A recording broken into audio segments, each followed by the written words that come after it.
Salut tout le monde, j'espère que vous allez bien. Donc cette vidéo-là, c'est la deuxième partie, d'accord? De la traduction des mots qu'on utilise dans le langage auto-école ou pour le permis de conduire, qu'on utilise en français et que Madi va vous traduire en anglais. C'est ça, D'accord? traduction en anglais. Voilà, donc ce sera traduction français vers l'anglais de tous les termes d'auto-école. D'accord? Donc là, c'est la deuxième partie. Donc si vous tombez sur cette vidéo-là, sachez qu'il y a une première partie. Et donc voilà, n'hésitez pas à aller la regarder. Et puis voilà, à liker si elle vous plaît. D'accord? Donc je vous le rappelle dans cette vidéo-là également, Madi, il va créer il a une chaîne YouTube, un Snapchat et un Instagram. D'accord? Donc n'hésitez pas à aller surtout vous abonner en priorité à sa chaîne YouTube. Et il vous mettra plein de contenu pour vous apprendre à parler l'anglais, à vous rendre bilingue, d'accord? Et pareil, si vous parlez que l'anglais, il vous apprendra à parler le français. C'est ça. D'accord? Le nom de ma chaîne YouTube, c'est Master Madi. Et pareil sur Snapchat et sur Instagram. Donc n'hésitez pas à vous abonner pour justement vous perfectionner, devenir bilingue en anglais. Et aussi pour là, dans le cadre de cette vidéo, c'est surtout pour que les personnes qui savent parler anglais de pouvoir comprendre de manière plus précise ce que l'inspecteur, l'examinateur va vous dire le jour de l'examen et même le moniteur dans le cadre de vos sessions de cours de conduite. Super, donc là on enchaîne direct. Ça marche. On vous avait fait toute l'explication dans la première partie, donc on ne va pas trop se répéter non plus.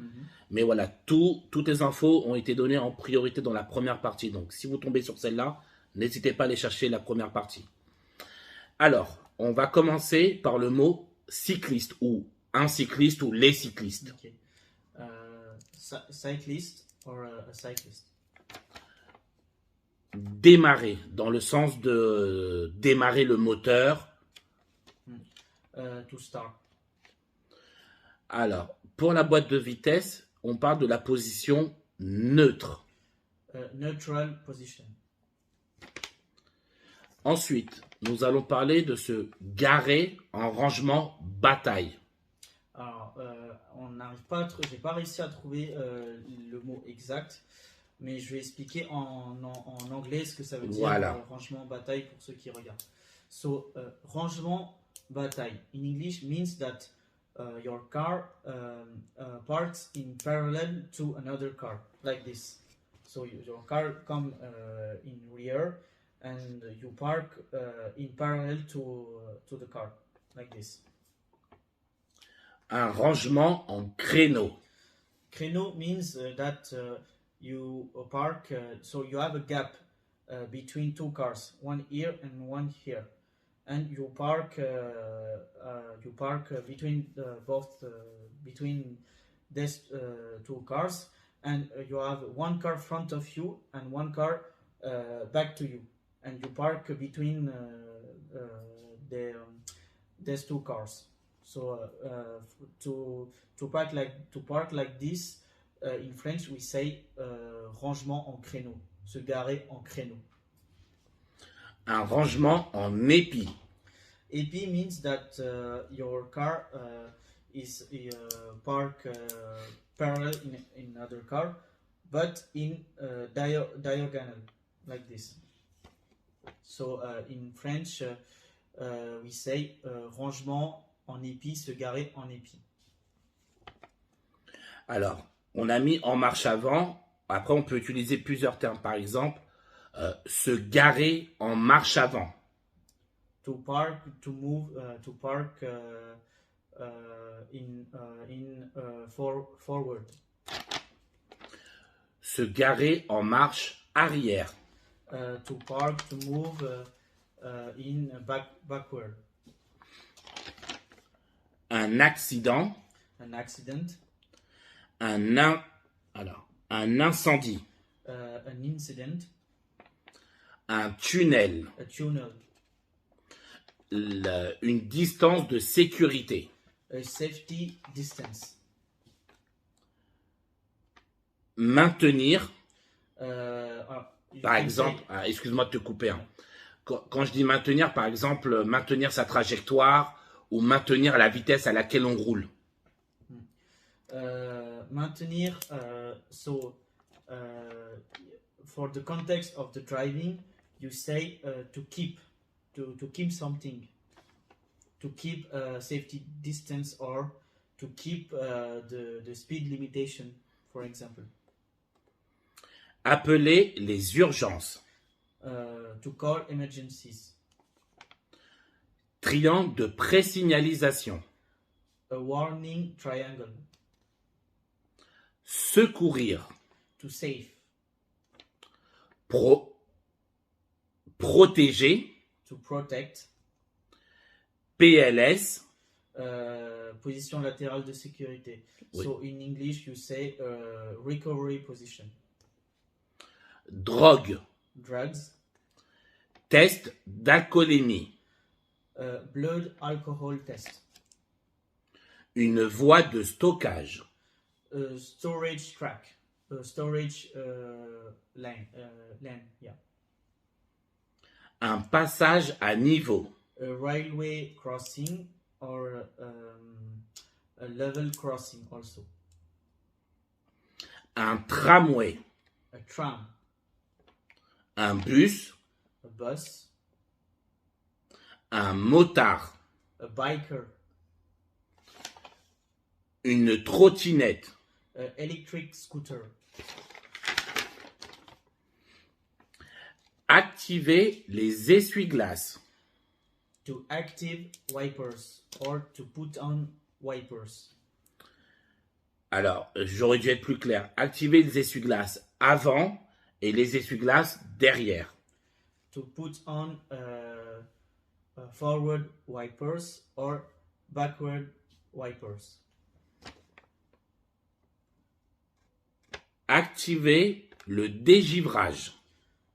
To active de-icing device, de-icing system, or you can also say to active defrosting device, defrosting system. Il pleut. It's raining. Il fait nuit. It's night, or it's night time, or it's a deep night. Il y a du brouillard. There is fog, brouillard. La route. You can say many words: street, way, road, track for route. La chaussée.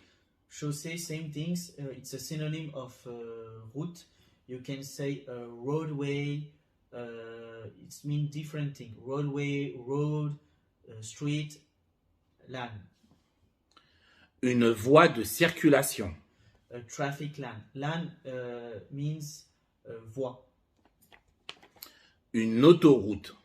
Autoroute, you can say highway, freeway, expressway. Une route. Roadway. Un péage. Péage, you can say a toll gate, a toll plaza also. Une aire de repos. A resting park, a resting spot, a resting place. Un panneau de signalisation. An indication sign, an indication panel. Limitation de vitesse. The speed limitation. Un radar. A radar or a speed camera. Une amende. A fine, a penalty. Payer une amende. To pay a fine. Permis de conduire. A driving license. Le permis à points. Same things, a driving license with points. Un stage de récupération de points. A point recovery training, a point recovery internship, or you can also say a point recovery course. Une voiture boîte manuelle. Ou je sais pas si on peut le traduire comme ça. Si, c'est une voiture. Une voiture à boîte manuelle. Manual car, simple. And pour voiture automatique, in English you say automatic car. Parfait. Le, le niveau de l'huile. Oil level. Voilà, je pense qu'on a fait le tour. Donc voilà, là on vous a fait toutes les, toutes celles que j'avais notées en tout cas, toutes les phrases les plus récurrentes qui reviennent dans le cadre de l'apprentissage du permis de conduire ou pour l'examen, ou bien pour l'examen du code même, ou de la conduite. Donc voilà, j'espère que ces vidéos-là vous ont plu. Comme d'habitude, un petit pouce bleu, d'accord. N'hésitez pas à mettre des commentaires pour voilà, confirmer si ça aide ou autre. Et à vous abonner à la chaîne et à la partager un maximum. Faites de même avec les réseaux sociaux de Mady. Comme je vous ai dit, je vais vous les mettre en description. Vous pourrez le retrouver. Et puis si vous avez besoin d'approfondir votre langue, eh ben là, c'est lui qui va rentrer en jeu.